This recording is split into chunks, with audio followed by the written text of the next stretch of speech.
Hi, new setup here. Today I'm talking about this album from Blue Rivers, Clear Path to Nowhere. This album, well, I don't have a whole lot to say about it. It starts off with this poetic spoken word intro about why he creates rap and why he creates music in general. It's him connecting to a higher power to get better karma, to improve in the next life, to reach a different plane, a better plane of existence. So that set me up for like a higher introspective outlook on the album. And then the next track started, Free My Mind. While the singer on it, he does a fantastic job. His melodies are simple but effective. Blue Rivers he starts off his verse by just detailing, oh, I wake up.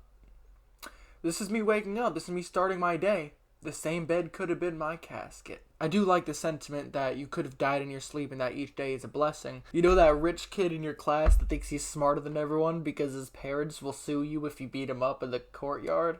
Yeah, that's how I feel like Blue Rivers raps on here.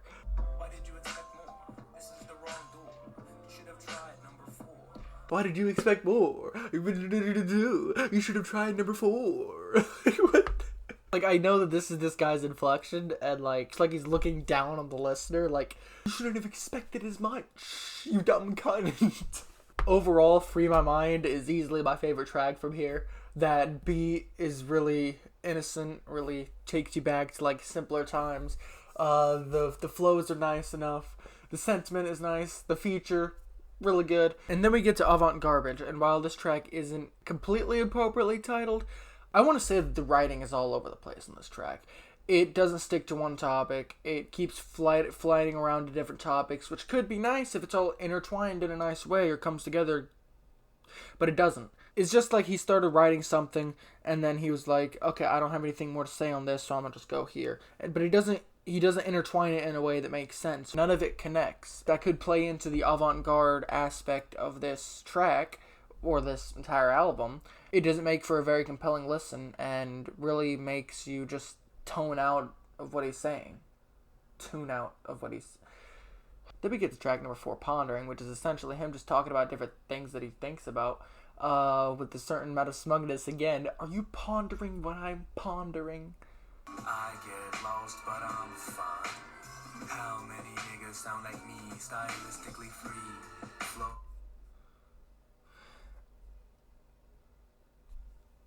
This isn't garbage. It's just like his flow. He can't keep a rhyme scheme going. Sometimes artists will use effects to like fill up space, like chopping up your voice or something, because your flow is choppy and you can't fill the space organically. That's exactly what I hear here. After that mediocrity, we get to track number 5, Now Is After, which is also one of my favorites because the beat is the beat is just consistently slapping. The singing at the start and throughout it is just really nice, heartfelt, sincere, you know. And then his flow, once he starts rapping, is consistent. It's not like he doesn't start talking about one thing, forget about that, and then go to the next. No, his flow is consistent. He keeps a solid rhyme scheme. His message is consistent. He doesn't just jump all over the place. And it results in one of the best tracks here. Easily. I don't know why every track couldn't be like this. Like, obviously, I would get annoyed if every track sounded exactly like this, but, like, maybe I would give this a better review. This album feels too inconsistent to me. I'm feeling this way. I hate how I've been feeling. Dejection third wheeling with my happiness and healing. What if I told you? I don't get why all the flows here can't be as consistent as this, or why it has to be abstract. If you look at the definition of avant-garde, as the actual word avant-garde, it's something that is so out there and so forward thinking that it makes you uncomfortable. By definition, this is not avant-garde. Like, I know that avant-garde has kind of lost its definition over the years, being used for like different things, just things being just forward thinking or just innovative. Flowing like a SoundCloud rapper with 20 followers is not avant-garde.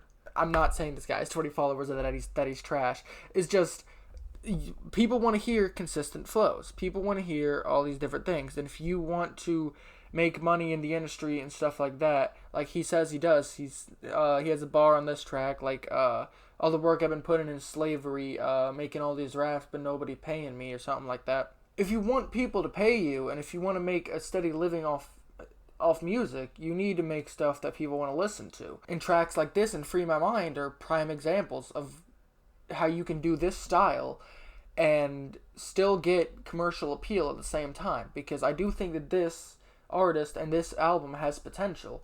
I just think that on a decent amount of the tracks, he squanders that potential. Now, there's not really much of anything to note on the next few tracks that close out the record, except for the outro, which is just another like spoken word poetry type thing to close out the record, and the features, which the one on Jupiter Jazz, Stealing the Show, and the one on Rubiscus, which is Spanish. Like, he starts off in English a little bit, then it goes completely into Spanish, and while I don't have a problem with Spanish artists, I don't really like to listen to that, just personally, just because I can't tell what he's saying. His flow is nice, I guess. I just have no clue what's being said, so there's not really much I can talk about or critique here. But yeah, this album, while being somewhat inconsistent and shoddy in some areas, there is still quite a bit of potential, and I do think Blue Rivers could come out with something much more consistent. This album, I'm feeling a 6 on it. It's not bad. I kind of like it. I just feel like he could do much better in later releases, or maybe his older releases are better. I don't know.